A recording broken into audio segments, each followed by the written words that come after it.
in Australia, we consider ourselves to be an animal-loving nation. Every year we spend something like $12 billion on our cats and dogs. Yet we forget about the largest number of animals in human care, farmed animals, simply because they look different. And that just doesn't make sense to me.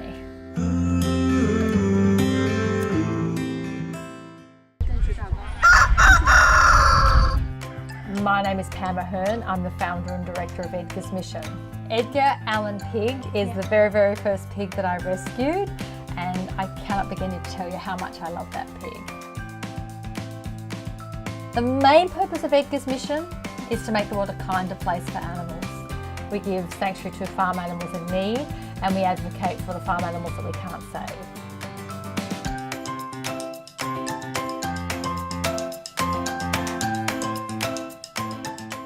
My everyday job here is directly looking after the animals in our care, is answering calls from the member of the public who contact us about farm animals in need, and also looking after our advocacy programs as well, our humane education programs. Meeting an animal like Edgar gave people the chance to see a pig for the first time and realise how friendly they were, how inquisitive they were, how fun-loving they were, and even with a sense of humour. Pretty much like their dog, except he just looked different.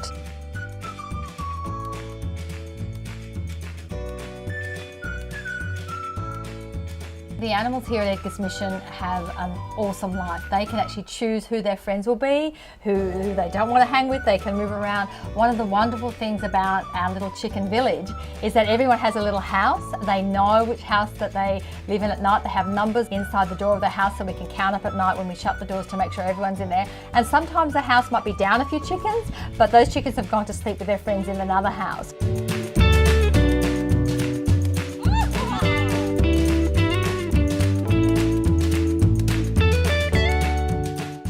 Look, one of the greatest challenges, where we started the sanctuary at the old farm in 2003, I'd lived there for nearly 20 years. I never actually had bought that property intending it to be an animal sanctuary. So we set up there by default and I owned the land. As Edgar's Mission started to grow and grow like Edgar the pig, I realised that this is actually going to be something that's going to go on beyond me. So I needed to incorporate it as a not-for-profit charity. That was something that I had never done before, so I was really taken out of my comfort zone. We needed the funds to go on, and then we did outgrow.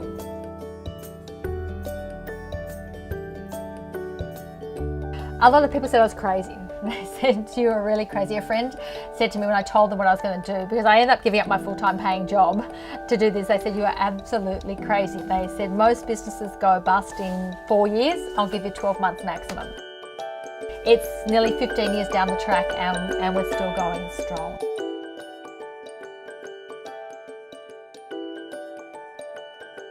When you choose to do one thing, you're choosing not to do another thing. And as I said, you are where you are.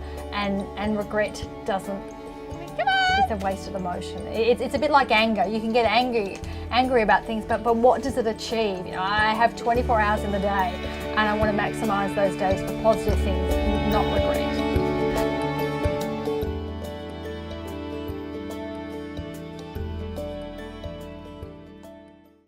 The farm, it means the world to me. It is my life, but it's also part of me. It's my way of saying sorry to animals who I have harmed through choices I made in my life prior to stopping eating them. It's also a place I would love to have come when I was a child.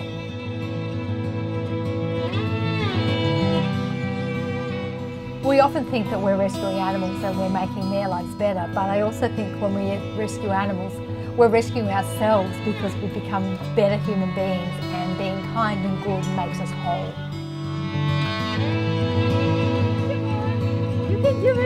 A lovely story about how the animals here have improved the life of others is our little lamb Saturday in the wheelchairs. Recently we were contacted by a mother whose son has Perth disease, and means that the little boy has to be in a wheelchair because he has his hips hurt. And the little boy had seen a picture of Saturday, who was in a wheelchair as well. And he said to his mum, that little animal's like in a wheelchair like me, I'd love to meet her. And he came out here and he met Saturday, and they went off for a wander around in the farm together, and he was chatting away to Saturday, and then he smiled. And that was just really, his smile was golden, because when we rescue animals, we do more than that. I think we also rescue a part of ourselves.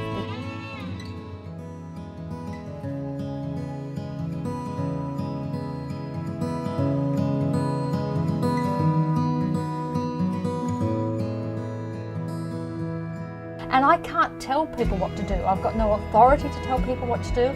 I've got no guarantee that if I tell people what to do, they're going to do it. But I truly believe in the goodness of the human heart. I truly believe that we humans are programmed to care.